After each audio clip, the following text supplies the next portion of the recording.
ଏକ ସ୍ନେହଭରା ପ୍ରେମ କାହାଣୀ। ନାୟକ ଓ ନାୟିକା ସେମାନେ ବିଶ୍ୱବିଦ୍ୟାଳୟରେ ଏକାଠି ପଢୁଥିଲେ। ଦେଖା ହେଲା, ପ୍ରେମ ହେଲା ଓ ସ୍ୱପ୍ନରେ ମନେ ମନେ ସଂସାର ଗଢିବା ପାଇଁ କରିଥିଲେ। ମେଘା ସଦା ଅବିନାଶକୁ କହୁଥିଲେ, ତୁମେ ମୋର ସ୍ୱପ୍ନର ରାଜା, ମୁଁ ତୁମର ରାଣୀ। ଆମର ଭବିଷ୍ୟତ ଅପୂର୍ବ ହେବ। କିନ୍ତୁ ସମୟ ଏମିତି ଗଛ ତଳେ ଝଡ଼ା ପଠାଇଲା ଯେ ସବୁ କ୍ଷତି କରି ପଳେଇଲା। ଅବିନାଶ ଚାକିରି ପାଇଁ ଭୁବନେଶ୍ୱର ଗଲେ, ମେଘା ଗାଁରେ ରହିଗଲେ। 2-6 ମାସ ବର୍ଷେ ହେଲା ଆଲୋଚନା କମିଗଲା। କିନ୍ତୁ ଗୋଟେ ଦିନ ମେଘା ଖବର ପଠାଇଲେ, ମୋ ବିବାହ ନିଶ୍ଚିତ ହୋଇଯାଇଛି, ତୁମେ ମତେ ଭୁଲିଯିବ। ଅବିନାଶ ଶୁଣିଲା ଓ ନିଜ ପାଖରେ ଥିବା ସମସ୍ତଙ୍କ ସ୍ୱପ୍ନ ଭଙ୍ଗ ହୋଇଥିଲା ଅନୁଭବ କଲେ। ସେ ଅନ୍ଧାର ରାତିରେ ବର୍ଷାରେ ଭିଜିବା ଲାଗିଲେ। ମନେ ମନେ କହୁଥିଲେ, ମୁଁ ମନେ କରିଥିଲି ପ୍ରେମ ଅବିନାଶୀ, କିନ୍ତୁ ଏଠି ତ ଆଶା ମରିଗଲା। ଅବିନାଶ ତାପରେ ଆଉ କାହାକୁ ବିଶ୍ୱାସ କରିପାରିଲେ ନାହିଁ। ଜୀବନ ଲାଗିଲା ଅର୍ଥହୀନ। ଚାକିରି ଅଛି, ଦୋଷ ନାହିଁ, କିନ୍ତୁ ମନର ଶୂନ୍ୟତା ତା ପାଇଁ ଅନିର୍ବାଚ୍ୟ। ରାତି ହେଲେ ମେଘାଙ୍କ ମେସେଜ ଗୁଡ଼ିକୁ ପଢ଼ି ଆଖି ଭିଜିଯାଏ। ତାଙ୍କ ପୁରୁଣା ଫଟୋକୁ ଦେଖି ହସୁଥାନ୍ତି। ମନ ମଧ୍ୟରେ ଏକ ଦ୍ୱନ୍ଦ୍ୱ ଚାଲୁଥିଲା। ଯାହା ଯିଏ ଚାଲିଯାଏ ତା ପଛରେ କିଏ ଅପେକ୍ଷା କରେ? ଗୋଟେ ଦିନ ଭୁବନେଶ୍ୱରରେ ଗୋଟେ କଫି ସପରେ ବସିଥିଲେ। ହଠାତ୍ ମେଘା ଏବଂ ତାଙ୍କ ସ୍ୱାମୀ ସେଠାକୁ ଆସିଥିଲେ। ମେଘା ଅବିନାଶକୁ ଦେଖି ସ୍ଥିର ହୋଇଗଲେ। ତାପରେ ସେ ନିଜ ଆଖି ନମ ହେଇଗଲା।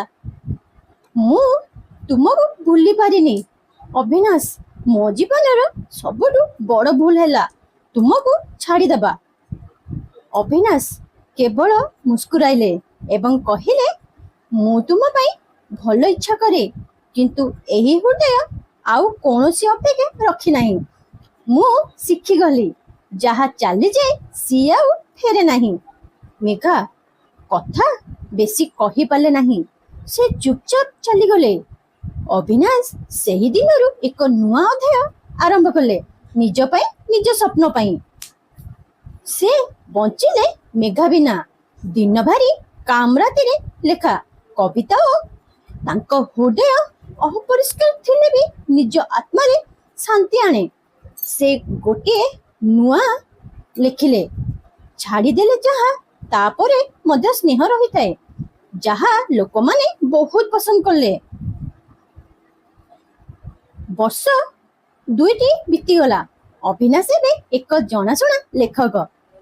ତାଙ୍କ ଅନୁଭବରୁ ଲେଖାଯିବାରୁ କବିତା, ଉପନ୍ୟାସ ଏବଂ କାହାଣୀ ଲୋକମାନେ ଅପାର ସ୍ନେହ ଦେଉଥିଲେ। କିନ୍ତୁ ଏହି ସଫଳତା ପଛରେ ଥିଲା ଏକ ଖାଲି ବଚନ, ମନ ମଧ୍ୟରେ ମେଘାର ଛାୟା। ଏକ ଦିନରେ ଗୋଟେ ସାହିତ୍ୟ ସଭା ଥିଲା କଟକରେ। ଅବିନାଶ ତାଙ୍କ ନୂଆ ବହି ମୁଁ ଆଉ ମୋ ଛାୟା ଉପରେ ବିଖ୍ୟାତ କଲେ। ସଭା ସମାପ୍ତ ହେଲା ପରେ ଗୋଟେ ଝିଅ ତାଙ୍କ ପାଖକୁ ଆସିଲେ। ଶ୍ୟାମଳ ଚେହେରା, ନୟନରେ ଗଭୀରତା। ନମସ୍କାର, ମୁଁ ତୁମ ଲେଖାର ବଡ଼ ଭକ୍ତ, ମୋ ନାମ ଆଶା। ଅବିନାଶ ହସିଦେଲେ, କିନ୍ତୁ ମନ ଭିତରେ ଜଣେ ଭୂତ ପୁଣି ଦୌଡ଼ିଗଲା। ମେଘା, ଆଶା ମଧ୍ୟ ଏକ ଲେଖିକା, ତାଙ୍କ ଅନୁଭବ ମଧ୍ୟ ବ୍ୟଥାରେ ଗଢ଼ା। ଆମ ଦୁହେଁ ବ୍ୟଥାରେ ଲେଖୁଛୁ, ଶାନ୍ତି ପାଇବାର ଚେଷ୍ଟା କରୁଛୁ, ଆଶା କହିଲେ।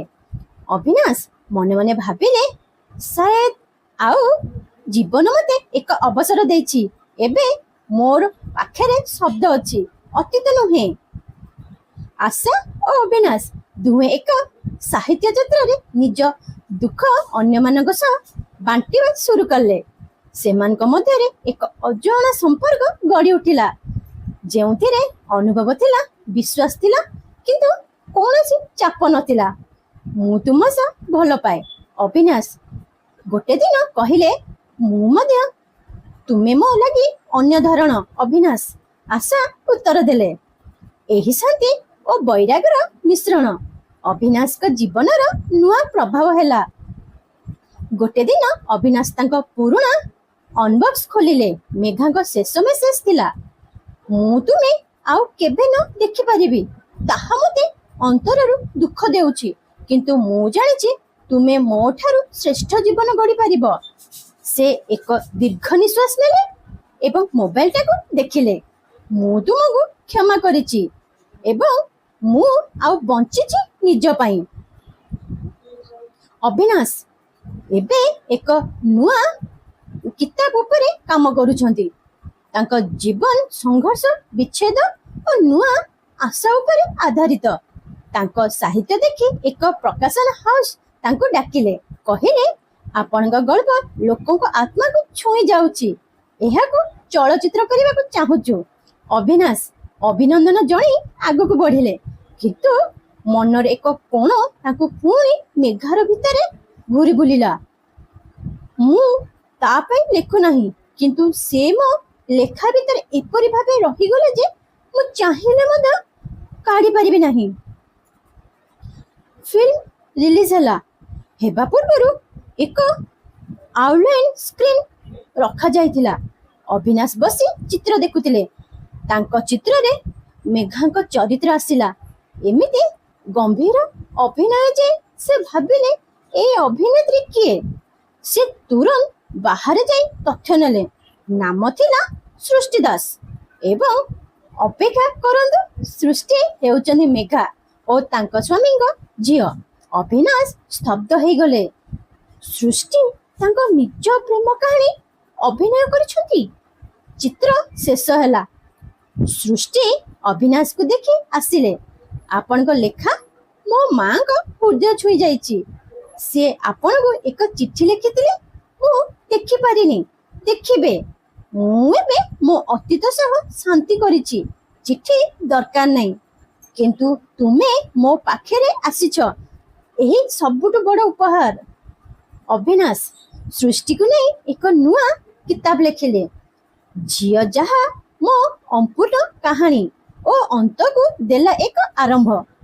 ସେ ଜାଣିଗଲେ ପ୍ରେମ ସେମିତି ଯାତ୍ରା ଯାହା ଯେଉଁଠି ଶେଷ ହୁଏ, ଯେଉଁଠି ଆମେ ଏକ ଶିକ୍ଷା ପାଉ ଏବଂ ନୂଆ ରାସ୍ତା ଚିହ୍ନଟ କରୁ। ମେଘା ଏବେ ତାଙ୍କ ଘରେ ଶାନ୍ତିରେ ଅଛନ୍ତି। ତାଙ୍କ ଝିଅ ଅବିନାଶକୁ ଜଣେ ଗୁରୁ ଭାବେ ଦେଖନ୍ତି। ଅବିନାଶ ଅବଶେଷରେ ଶିଖିଗଲେ ଅଭିମାନ ଆସୁଥିଲେ ବି ମୁହଁ ଫେରେ ନାହିଁ। ମୋ ଭିଡ଼ିଓଟି ପସନ୍ଦ ଲାଗିଛି ତାହେଲେ ଆପଣମାନେ କମେଣ୍ଟ ମାଧ୍ୟମରେ ଜଣାଇବେ, ସେୟାର କରିବେ, ଲାଇକ୍ କରିବେ, ସବସ୍କ୍ରାଇବ ବି କରିଦେବେ। ରହିଲି, ବାଏ ବାଏ।